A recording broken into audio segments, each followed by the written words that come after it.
आज का जो क्लास है वो यानी काउंटिंग एमसीक्यूज़ के बारे में है। तो देखें, कहता है दी बैलेंस यानी appearing on the debit side of the trial balance as an expenditure is shown in the balance sheet, trading account या प्रॉफिट एंड लॉस अकाउंट। इसका मतलब यह है कि ये कहता है कि जो ट्राई बैलेंस हम बनाते हैं तो इसके दो साइड होते हैं, डेबिट साइड, क्रेडिट साइड। तो डेबिट साइड पे हम एक्सपेंसेस रिकॉर्ड करते हैं और एसेट रिकॉर्ड करते हैं। क्रेडिट साइड पर हम कैपिटल, लायबिलिटी और रेवेन्यू रिकॉर्ड करते हैं। अब ये कहता है कि ट्राई बैलेंस के डेबिट साइड पर हमने एक्सपेंडिचर रिकॉर्ड किया है। तो एक्सपेंडिचर का क्या मतलब है, यानी purchasing of an asset is called expenditure. जो एसेट हम परचेज करते हैं ये भी हम अखराजात करते हैं, लेकिन इन अखराजात को कहते हैं एक्सपेंडिचर। और जब हम रूटीन में अखराजात अदा करते हैं, फॉर एग्जाम्पल रेंट एक्सपेंस है, इंश्योरेंस है, सैलरीज है, वेजेस है, वगैरह वगैरह, तो इसको कहते हैं एक्सपेंसेस। तो मतलब यह है कि ट्राई बैलेंस में जो डेबिट साइड पर जो एक्सपेंडिचर है, क्या मतलब है कि जो एसेट रिकॉर्ड हुए हैं वो हम कहाँ पर रिकॉर्ड करेंगे, बैलेंस शीट में, ट्रेडिंग अकाउंट में या प्रॉफिट एंड लॉस अकाउंट में। तो ये हम रिकॉर्ड करते हैं, यानी बैलेंस शीट में हम रिकॉर्ड करते हैं। फिर कहते हैं 523, if profit is 1/5 of sale, अगर प्रॉफिट सेल का 1/5 है, इट विल बी, यानी how much it will be, यानी 1/5 ऑफ कॉस्ट, कॉस्ट का ये 1/5 होगा, या 1/6 ऑफ कॉस्ट, 1/6 कॉस्ट का, या 1/4 ऑफ कॉस्ट, या डी नन। तो यानी ये आसान है। इसके लिए हमने यानी डिटेल लेक्चर दिया है हमने, यानी जो चैनल में इस पे हमने एक वीडियो बनाई है। यहाँ पर सिर्फ शॉर्ट ट्रिक है।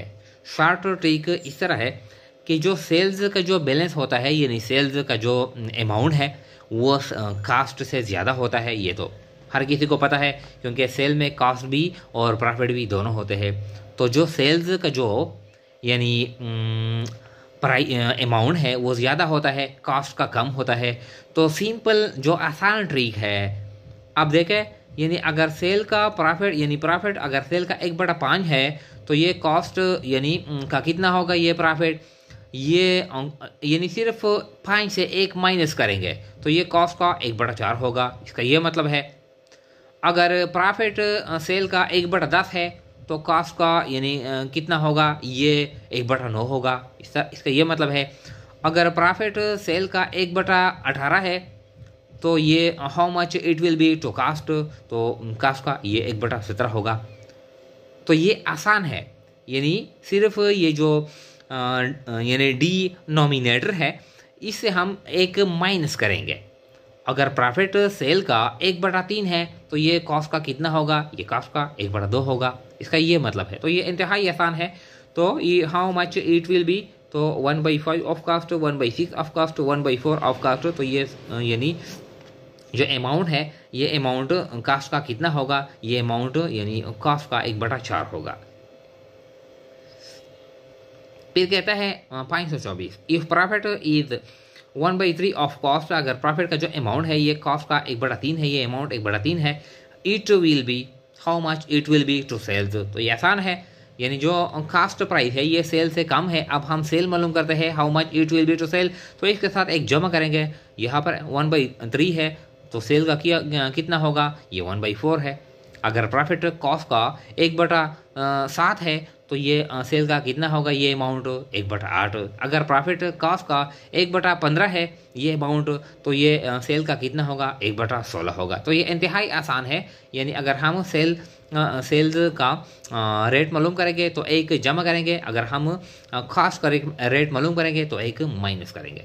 तो इट विल बी यानी क्या होगा, 1/4 of sale, 1/5 of sale, 1/2 of sale. तो क्या है, यानी 1 यानी 1/4 ऑफ सेल्स, ये इस तरह होगा।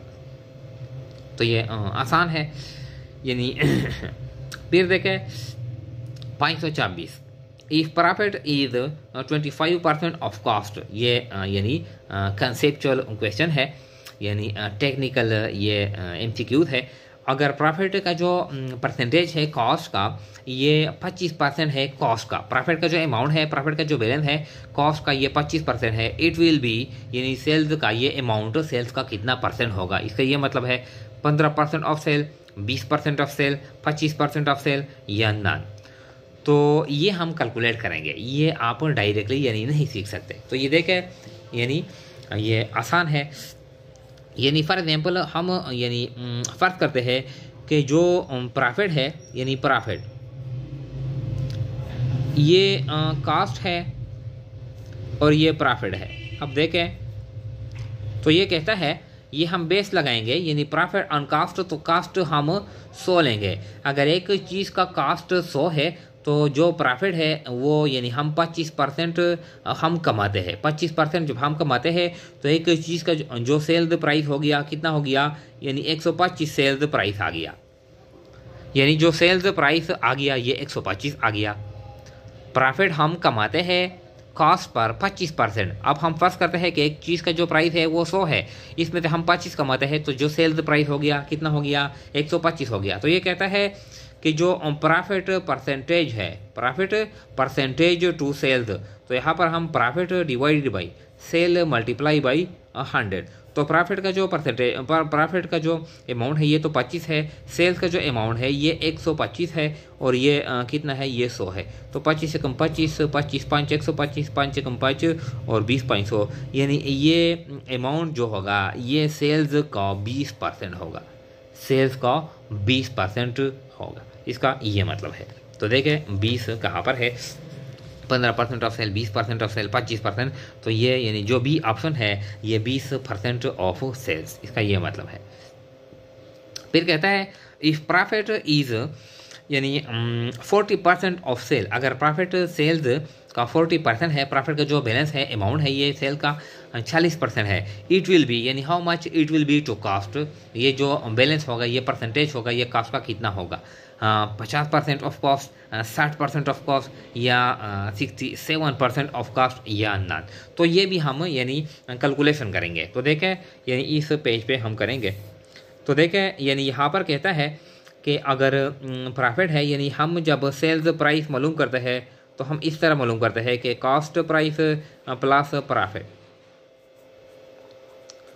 तो प्रॉफिट यहाँ पर है हम 40 रुपये कमाते हैं, हमारा जो सेल्स प्राइस है हम फर्ज करते हैं कि ये 100 है, तो इसमें से हम 40 कमाते हैं, प्रॉफिट कमाते हैं, 100 में से हम 40 कमाते हैं, तो हमारा जो कॉस्ट है वो कितना होगा, ये 60 होगा। ये आसान है। हम फर्ज करते हैं जो ग्रास प्रॉफिट का जो रेट है वो जो बेस दिया जाता है वो बेस हम 100 लेंगे। तो हमने सपोज कर लिया कि हम एक चीज़ 100 पे सेल करते हैं, इसमें से हम 40 कमाते हैं, तो हमारा जो कॉस्ट है वो कितना है, वो 60 है। अब हम जो ग्रास प्रॉफिट का जो रेट है टू कास्ट, ये हम किस तरह मालूम करेंगे, grass profit divided by cost और मल्टीप्लाई बाई 100। तो ये कितना है, ग्रास प्रॉफिट का जो बैलेंस है ये 40 है और जो कास्ट का जो यानी अमाउंट है बैलेंस है ये 60 है और ये किया ये 100। तो ये कितना आता है, 0 और 0, यानी ये आता है यानी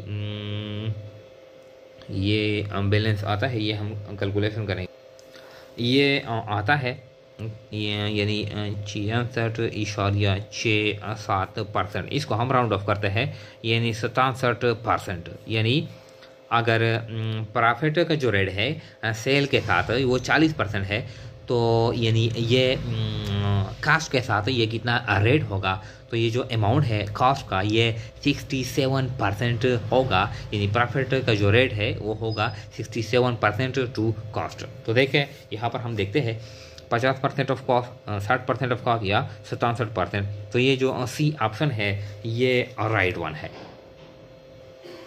इसके बाद है 527।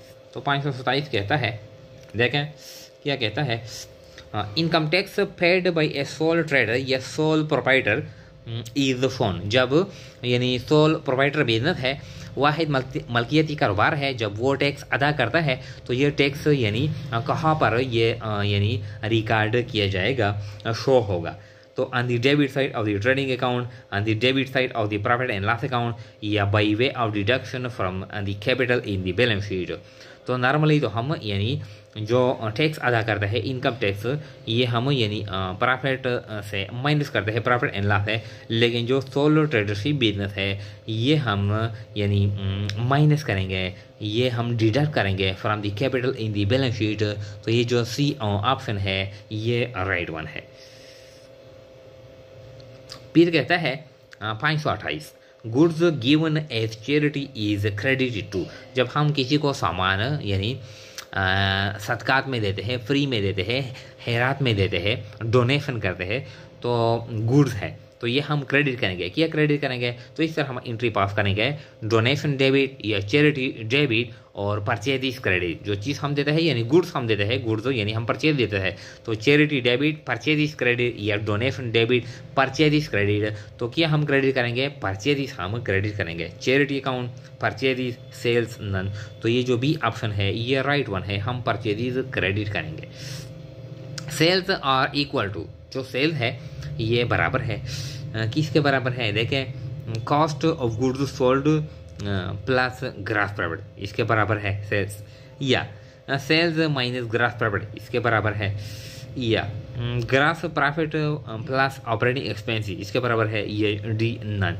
तो ये जो यानी हमने जितना अमाउंट हमने कमाया है एज ए ग्रास प्रॉफिट और जितना कॉस्ट आया है, तो अगर हम दोनों को जमा करते हैं तो हमारा जो बैलेंस आता है ये सेल्स का बैलेंस आता है। तो ये जो ए ऑप्शन है सेल्स और equal to cost of goods sold plus gross profit, ये है, ये ए ऑप्शन ए ये राइट वन है।